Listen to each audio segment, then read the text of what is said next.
ओम शांति। 17 मई 2020 की मुरली है, अव्यक्त वाणी है। रिवाइज 13 जनवरी 86 की मुरली है। मुरली का टाइटल है ब्राह्मण जीवन सदा बेहद की खुशियों का जीवन। आज बाप दादा अपने होली और हैप्पी हंसों की सभा देख रहे हैं। सभी होली के साथ हैप्पी भी सदा रहते हैं। होली अर्थात पवित्रता की प्रत्यक्ष निशानी है। हैप्पी अर्थात खुशी सदा प्रत्यक्ष रूप में दिखाई देगी। अगर खुशी नहीं तो अवश्य कोई अपवित्रता अर्थात संकल्प व कर्म यथार्थ नहीं है, तब खुशी नहीं है। अपवित्रता सिर्फ 5 विकारों को नहीं कहा जाता, लेकिन संपूर्ण आत्माओं के लिए, देवात्मा बनने वालों के लिए अयथार्थ व्यर्थ साधारण संकल्प बोल व कर्म भी संपूर्ण पवित्रता नहीं कहा जाएगा। संपूर्ण स्टेज के समीप पहुंच रहे हो, इसलिए वर्तमान समय के प्रमाण व्यर्थ और साधारण कर्म न हो। इसमें भी चेकिंग और चेंज चाहिए। जितना समर्थ और श्रेष्ठ संकल्प बोल और कर्म होगा, उतना सदा खुशी की झलक, खुश नसीबी की फलक अनुभव होगी और अनुभव कराएगी। बाप दादा सभी बच्चों की ये दोनों बातें चेक कर रहे थे कि पवित्रता कहाँ तक धारण की है, व्यर्थ और साधारणता अभी भी कहाँ तक है, और रूहानी खुशी, अविनाशी खुशी, आंतरिक खुशी कहाँ तक रहती है। सभी ब्राह्मण बच्चों का ब्राह्मण जीवन धारण करने का लक्ष्य ही है सदा खुश रहना। खुशी का जीवन व्यतीत करने के लिए ही ब्राह्मण बने हैं ना, कि पुरुषार्थ की मेहनत व किसी न किसी उलझन में रहने के लिए ब्राह्मण बने हो। रूहानी आंतरिक खुशी व अतीन्द्रिय सुख जो सारे कल्प में नहीं प्राप्त हो सकता, वह प्राप्त करने के लिए ब्राह्मण बने हो। लेकिन चेक करो, खुशी किसी साधन के आधार पर, किसी हद की प्राप्ति के आधार पर व थोड़े समय की सफलता के आधार पर, मान्यता व नामाचार के आधार पर, मन के हद की इच्छाओं के आधार पर वह यही अच्छा लगता है, चाहे व्यक्ति, चाहे स्थान व वैभव। ऐसे मन पसंदी के प्रमाण की खुशी का प्राप्ति का आधार तो नहीं है। इन आधारों से खुशी की प्राप्ति ये कोई वास्तविक खुशी नहीं है, अविनाशी खुशी नहीं है। आधार हिला तो खुशी भी हिल जाती है। ऐसी खुशी प्राप्त करने के लिए ब्राह्मण नहीं बने हो। अल्पकाल की प्राप्ति द्वारा खुशी ये तो दुनिया वालों के पास भी है। उन्हों का भी स्लोगन है, खाओ पियो मौज करो। लेकिन वह अल्पकाल का आधार समाप्त हुआ तो खुशी भी समाप्त हो जाती है। ऐसे ही ब्राह्मण जीवन में भी इन आधारों से खुशी की प्राप्ति हुई तो बाकी अंतर क्या हुआ। खुशियों के सागर के बच्चे बने हो तो हर संकल्प में, हर सेकंड खुशी की लहरों में लहराने वाले हो, सदा खुशियों के भंडार हो। इसको कहा जाता है होली और हैप्पी हंस।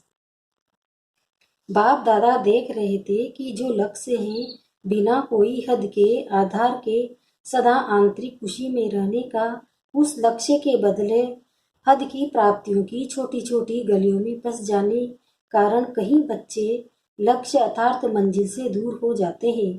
हाईवे को छोड़कर गलियों में फंस जाते हैं। अपना लक्ष्य खुशी को छोड़ हद की प्राप्तियों के पीछे लग जाते हैं।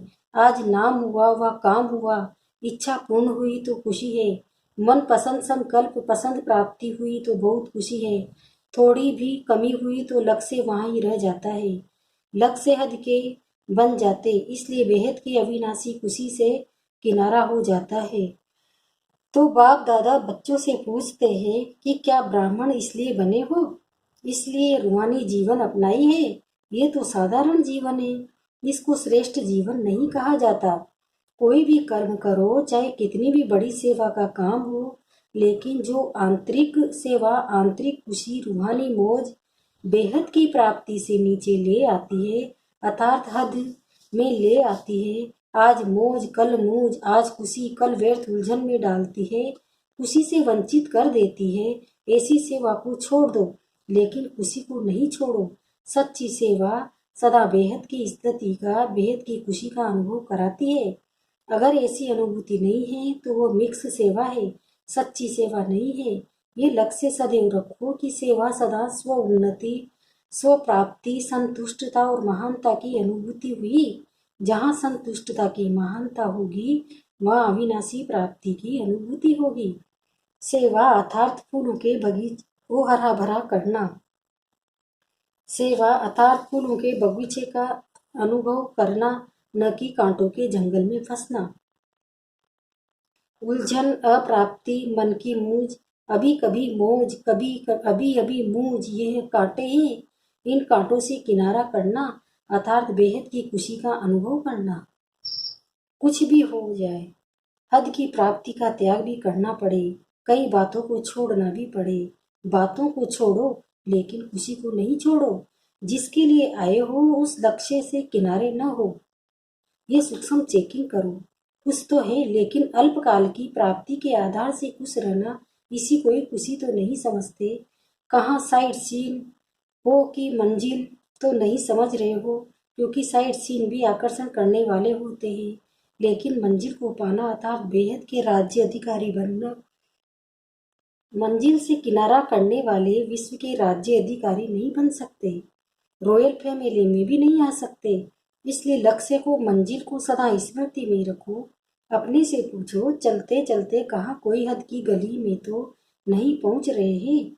अल्पकाल के प्राप्ति की खुशी सदा काल की खुशनसीबी से किनारा तो नहीं करा रही है। थोड़े में खुश होने वाले तो नहीं हो, अपने आप को खुश तो नहीं कर रहे हो। जैसी हूँ वैसी हूँ, ठीक हूँ, खुश हूँ, अविनाशी खुशी की निशानी है।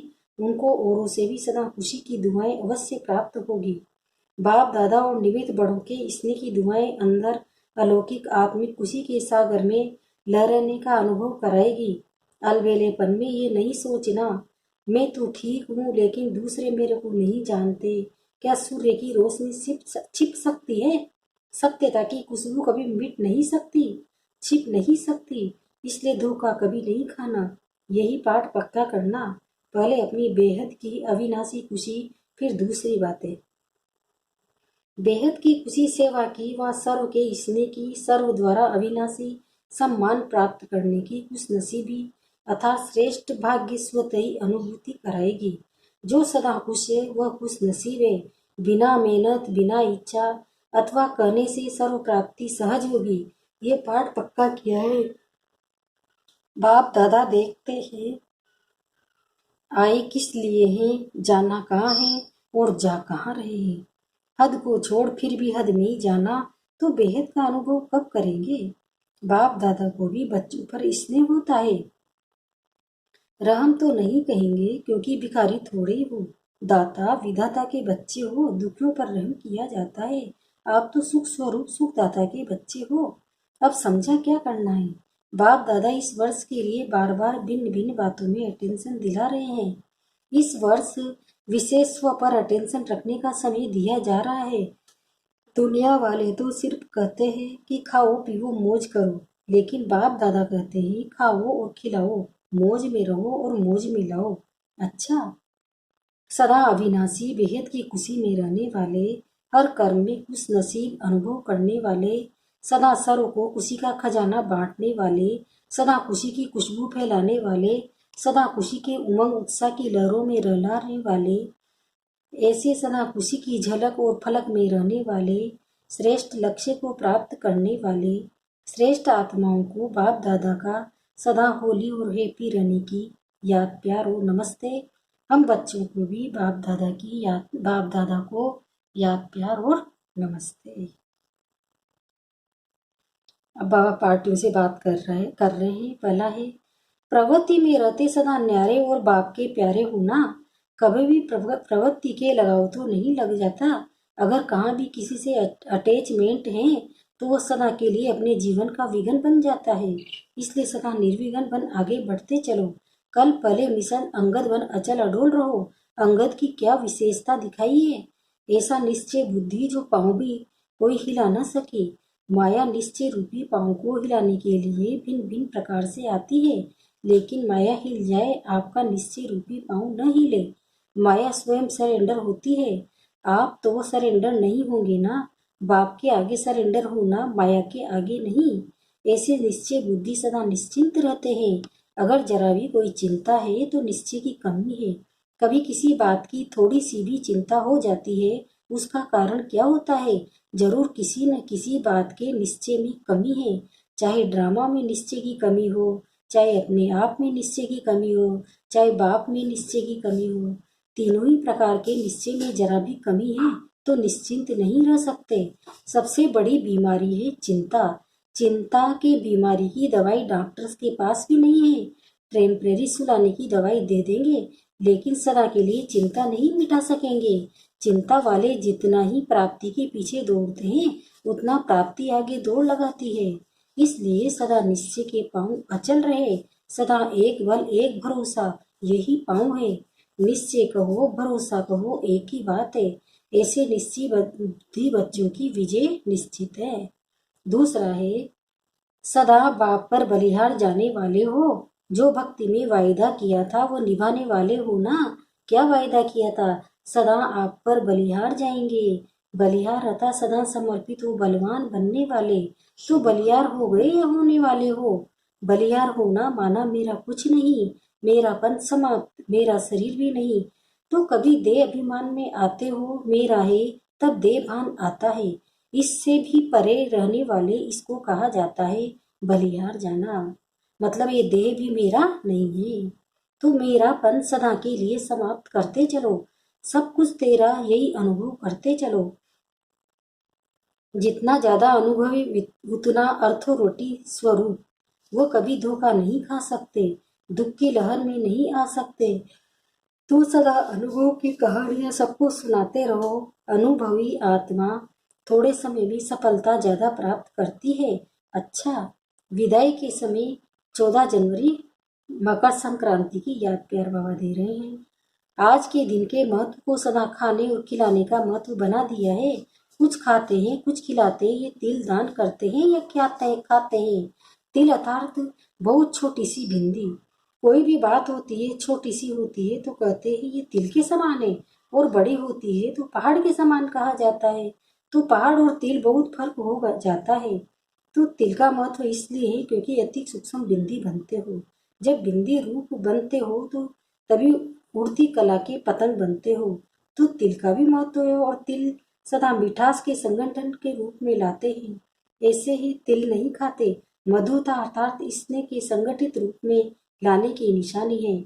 जैसे तिल में मीठा पड़ता है तो अच्छा लगता है, ऐसे ही तिल खाओ तो कड़वा लगेगा, लेकिन मीठा मिल जाता है तो बहुत अच्छा लगेगा। तो आप आत्माएं भी जब मधुरता के साथ संबंध में आ जाती हो, स्नेह में आ जाती हो, तो श्रेष्ठ बन जाती हो। तो ये संगठित मधुरता का यादगार है, इसकी भी निशानी है। तो सदा स्वयं को मधुरता के आधार से संगठन की शक्ति में लाना, बिंदी रूप बनना और पतंग बन उड़ती कला में उड़ना, यह है आज के दिन का महत्व। तो मनाना अर्थात बनना। तो आप बने हो, और वह सिर्फ थोड़े समय के लिए मनाते हैं। इसमें दान देना अर्थात जो भी कुछ कमजोरी हो उसको दान में दे दो। छोटी सी बात समझ कर दे दो, तिल समान समझ कर दे दो। बड़ी बात नहीं समझो, छोड़ना पड़ेगा देना पड़ेगा नहीं। तिल के समान छोटी सी बात दान देना। खुशी खुशी छोटी सी बात समझकर खुशी से दे दो। ये है दान का महत्व, समझा? सदा स्नेही बनना, सदा संगठित रूप में चलना, और सदा बड़ी बात को छोटा समझ समाप्त करना, आगे में जला देना, ये है महत्व। तो मना लिया ना, दृढ़ संकल्प की आग लगा दी। आग जलाते हैं ना इस दिन, तो संस्कार परिवर्तन दिवस ये संक्रांति कहते हैं। आप संस्कार परिवर्तन कहेंगे। अच्छा, सभी को स्नेह और संगठन की शक्ति में सदा सफल रहने की याद प्यार और गुड मॉर्निंग वरदान है। सदा भगवान और भाग्य की स्मृति में रहने वाले सर्वश्रेष्ठ भाग्यवान भव। अब इसका विस्तार बाबा बता रहे हैं। संगम युग पर चैतन्य स्वरूप में भगवान बच्चों की सेवा कर रहे हैं। भक्ति मार्ग में सब भगवान की सेवा करते, लेकिन यहाँ चैतन्य ठाकुरों की सेवा स्वयं भगवान करते हैं। अमृत वेले उठाते हैं, भोग लगाते हैं, सुलाते हैं। रिकॉर्ड पर सोने और रिकॉर्ड पर उठाने वाले ऐसे लाडले व सर्वश्रेष्ठ भाग्यवान हम ब्राह्मण हैं। इसी भाग्य की खुशी में सदा झूलते रहो। सिर्फ बाप के लाडले बनो, माया के नहीं। जो माया के लाडले बनते हैं वो बहुत लाड कोड करते हैं। स्लोगन है, अपने हर सितमुख चेहरे से सर्व प्राप्तियों की अनुभूति कराना सच्ची सेवा है। ओम शांति।